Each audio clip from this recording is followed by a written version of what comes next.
안녕하세요. 교통사고 전문 보상가배상TV입니다. 이번 사고에서 눈에 띄는 점 어떤 게 있을까요? 결국은 뒷차가 다 책임져야 되는 명백하게 무과실이 나와야 되는 사고입니다.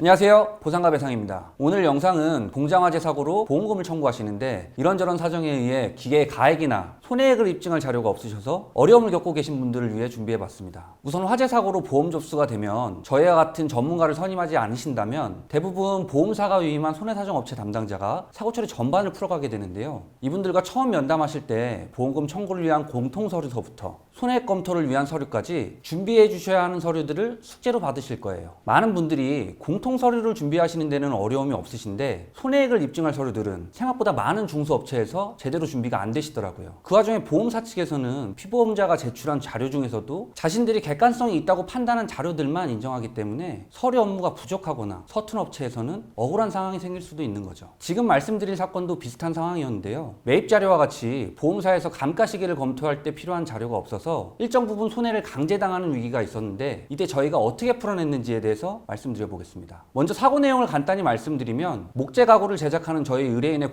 공장동에서 의뢰인의 부주의로 인해 화재가 발생을 했고 그로 인해 건물이며 기계, 재고 자산이 전소되는 사건이었는데요. 보험계약 자체는 문제가 없었기 때문에 건물, 재고 자산의 손해를 청구하는 데는 큰 어려움이 없었습니다. 문제는 기계였는데요. 일반적으로 전송기계의 손해액은 재구입 비용에서 사용 연수만큼 감가상각을 적용한 후의 금액을 손해액으로 인정합니다. 그렇기 때문에 재구입 비용과 감가 시기 확인이 기계 손해액 검토의 전부라고 할 수 있죠. 그런데 저희 의뢰인은 기계들 대부분이 구입한 지 몇 년 안 된 것들이라고 말씀은 하시는데 매입한 계산서나 정확한 거래 내역은 없고 수기로 작성된 견적서가 전부인 상황이었습니다. 이에 보험사 측에서는 매입 시기를 확인할 수 없으면 기계의 잔존 가치를 재구입 비용의 20%밖에 인정할 수 없다는 입장이었고 기계의 재구매 비용조차도 피보험자가 갖고 있는 자료가 없다 보니까 그리고 또 시장 조사가 어려운 기계들이 많다고 하는 입장이어서 검토하는데 상당히 오래 걸릴 것 같다는 입장이었습니다. 사실 저희는 재구매 비용 확인하는 거야 정식 명칭이나 검색 루트만 제대로 알면 대부분 확인할 수 있고 그 밖에도 입증할 수 있는 방법들을 충분히 알고 있었기 때문에 이 부분은 크게 걱정하지 않았습니다. 실제로도 대부분의 품목이 시장 조사가 가능했고 어려웠던 몇 개의 품목도 견적업체의 과거 판매 이력을 확인해서 어렵지 않게 보험사로부터 인정받을 수 있었습니다. 반면 저희도 감가상각은 난감한 부분이었는데요. 청구하는 입장에서도 무턱대고 아무렇게나 하는 게 아니라 최대한 빨리 감액 없이 지급받을 수 있도록 하려면 보험사가 인정할 수밖에 없는 그런 객관적인 자료들로 청구를 해야 되는데 그런 자료들이 전혀 없는 상황이었으니까요. 이런 상황이다 보니까 보험사 측의 주장을 부당하다고만 할 수는 없는 상황이었죠. 기계 자체도 새카맣게 타버려서 기계 상태를 보고 가액을 좀 조정해달라 이렇게 주장하는 것도 어려운 상황이었고요. 그래도 의뢰인이 제품의 거래 관련된 자료는 비교적 잘 정리를 해 놓으셨어서 저는 이 자료를 역산해서 사고 직전의 기계의 작업 능력과 생산성에 대한 자료를 준비했고 이런 자료를 기반으로 가치 평가를 해야 된다고 주장을 할 수 있었습니다. 이런 저의 주장이 보험사 측에서 고려하는 일반적인 내용이 아니다 보니까 협의하는데 다소 시간이 걸렸는데요. 그래도 다행히 저희의 주장이 많이 수용돼서 기계에 따라 최대 재구입 비용의 50%까지 손해액으로 인정받을 수 있었습니다. 목공 기계들 대부분이 초고가의 기계들은 아니라 기계 각각의 10% 내 30%의 차이는 어찌 보면 크지 않아 보일 수도 있지만 이런 차이들이 모여 전체 손해액을 비교했을 때 그 차액은 약 1,000만 원에 달할 정도로 의미 있는 업무 수행이었다고 생각합니다. 오늘은 이렇게 보험 목적물과 관련된 자료가 없어서 보험사 측의 주장을 반박하기 어려울 때 저희가 어떤 자료를 준비하고 어떻게 주장을 했는지 그 방법에 대해 말씀드려 봤는데요. 사실 일반인 입장에서 대처하기는 쉽지 않은 내용이지만 그래도 비슷한 문제로 어려움을 겪고 계신 분들에게 오늘 영상이 도움이 되었으면 좋겠습니다. 만약 오늘 말씀드린 내용뿐만 아니라 화재 사고로 보험 처리나 손해배상 청구권을 진행하는데 도움이 필요하시다면 어려움 마시고 연락 주시길 바랍니다. 의뢰인의 정당한 권리 보장을 위하여 언제나 최선을 다할 것을 약속드리며 영상을 마치도록 하겠습니다. 오늘도 시청해 주셔서 감사합니다.